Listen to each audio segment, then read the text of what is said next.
ہم پچھلے کئی دنوں سے اسی ایک بات پر ترغیبی بات کر رہے ہیں کہ ہمیں رمضان کی تیاری کیسے کرنی چاہیے، اور اس تیاری کے لیے ہم پچھلے کئی دنوں سے نہیں بلکہ ان حلقات میں پچھلے 2 مہینے سے شامل ہیں کہ ہمیں رمضان کی تیاری کس طرح سے کرنی ہے۔ ہم نے اپنے رجب میں بھی محنت کی، اپنے شعبان پر بھی محنت کی، اور اب بالکل رمضان کے قریب پہنچ گئے ہیں۔ لیکن کیا واقعی ہم سمجھتے ہیں کہ ہم نے جو دعا رجب میں مانگی تھی کہ اللہ ہمارے رجب اور شعبان میں برکتیں عطا فرمائیے اور ہمیں رمضان تک پہنچا دیجیے، کیا در حقیقت ایسا ہی ہوا؟ کیا ہمارے رجب اور شعبان میں برکت ملی ہمیں؟ اگر ملی تو پھر دیکھیے، غور کیجیے، تدبر کیجیے کہ ہماری عبادات کا ٹائم کتنا بڑھا۔ سوشل میڈیا کے اس دور میں ہم نے اجتماعی بات کو ہی سب کچھ سمجھ رکھا ہے، انفرادی عبادت پر ہم فوکس نہیں کرتے۔ انفرادی عبادت کیا ہمارا وہ وقت نہیں ہے جو سوشل میڈیا پر ہم لگاتے ہیں، ایک دوسرے کو دین کی بات کی ترغیب دیتے رہتے ہیں؟ کیا واقعی ہم انفرادی عمل میں بھی اتنی ہی زیادہ پریکٹیکل کرتے ہیں؟ تو سب سے پہلے ہمیں جو کام کرنا ہے وہ یہ کرنا ہے کہ ہمیں اب انفرادی عبادت پر فوکس کرنا ہے۔ انفرادی عبادت پر WhatsApp, Facebook, Instagram, Twitter, YouTube channels, each and everything, ہر چیز کو اپنے سے دور کرنا ہے، اور اب کرنا ہے اپنا اور اپنے رب کا ساتھ اور تعلق بنانے کی کوشش۔ اور اس کوشش میں ہمارے پاس صرف اور صرف یہ جمعے کا دن، ہفتے کا دن، 2 دن اور ہیں مزید۔ پچھلے کئی دنوں سے ہم نے طالبات کو یہی سمجھایا، اپنی بہنوں کو، اپنی بیٹیوں، اپنی شہزادیوں کو یہ سمجھایا کہ بیٹے، ربنا جن دعاؤں کے آگے لگتا ہے، قرآن پاک میں ایسی بہت ساری دعائیں ہیں، تو کم از کم ربنا یاد کر لیجئے کہ یہ وہ دعائیں ہوتی ہیں جو قبول ہوئی ہوئی دعائیں ہیں۔ تو اپنی ہر دعا ربنا والی دعا بنا لیجئے کہ رمضان کے پورے مہینے ہم نے کم از کم 40 ربنا سحری میں، 40 ربنا افطار کے اوقات میں پڑھنی ہے یا اللہ سے مانگنی ہے۔ اگر پڑھنی ہے تو عربی میں یاد کر لیجئے، اور اگر اللہ سے مانگنی ہے تو ترجمے کو اچھی طریقے سے غور و فکر کر کے یاد کر لیجئے۔ عربی کے ساتھ ساتھ ترجمے کو بھی یاد کریں۔ اور اگر یہ لگے کہ بھئی عربی یاد کرنا مشکل ہے، پہلی کوشش عربک میں یاد کریں، نہیں ہو رہی تو اب صرف اور صرف ترجمے کو اچھی طریقے سے یاد کرنا شروع کر دیجئے۔ رمضان مانگنے کا مہینہ ہے، رمضان اللہ کا مہینہ ہے، اس کا اجر اللہ رب العزت عطا فرمائیں گے۔ دوسری چیز جو ہمیں کرنی ہے وہ یہ کرنی ہے میری بہنوں، اس رمضان کے آنے سے پہلے ایک عہد کرتے ہیں۔ ہم نیکیاں تو کریں گے انشاءاللہ ضرور بضرور کریں گے۔ ہم تراویح بھی پڑھیں گے، ہم نمازیں بھی پوری پڑھیں گے، ہم تلاوت قرآن بھی پڑھیں گے، لیکن یہ بتائیں ہم گناہوں کو کتنا چھوڑیں گے؟ اصل چیز یہ ہے کہ ہم گناہوں کو کتنا چھوڑیں گے۔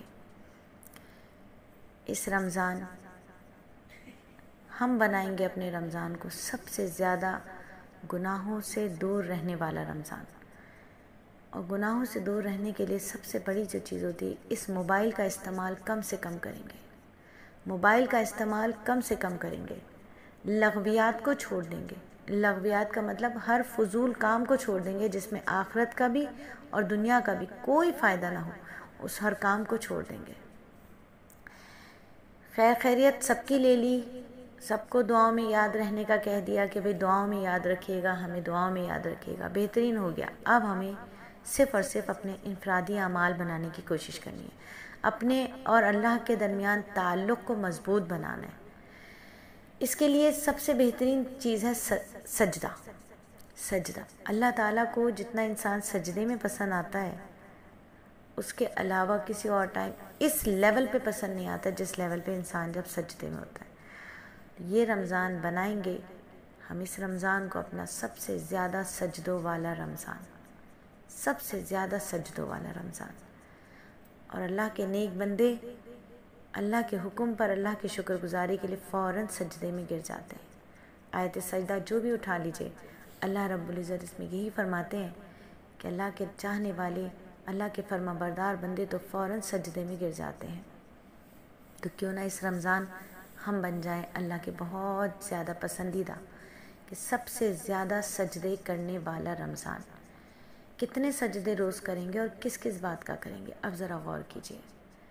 اللہ رب العزت نے ہمیں زبان عطا فرمائی، اس زبان کو اللہ نے ذائقہ چکھنے کی حس عطا فرمائی، لیکن ہم نے اس زبان کا کیا استعمال کیا یہ ہم سب جانتے ہیں۔ افطار کے ٹائم ہمیں جو اتنا خوبصورت شربت ملتا ہے، صرف ایک شربت کی مثال دوں گی، باقی مثالیں آپ خود دیکھ لیجیے گا۔ اس شربت کو دیکھ کر ہم بتا سکتے ہیں یہ ٹھنڈا ہوگا یا گرم ہوگا۔ اس کو ہاتھ لگائے بغیر ہماری آنکھیں بتا دیتی ہیں کہ یہ ٹھنڈا ہے یا گرم ہے۔ ابھی روزہ افطار نہیں ہوا ہے، ہاتھ لگا کے بتا دیتے ہیں کہ یخ ہے، ٹھنڈا چلڈ ہے یا تھوڑا کم ہے۔ بغیر چکھے بتا دیتے ہیں کہ خوشبو کیسی ہے، لیمو زیادہ ڈل گیا ہے، کھٹا ہے یا کم کھٹا ہے، بغیر چکھے ناک ہمیں بتا دیتی ہے۔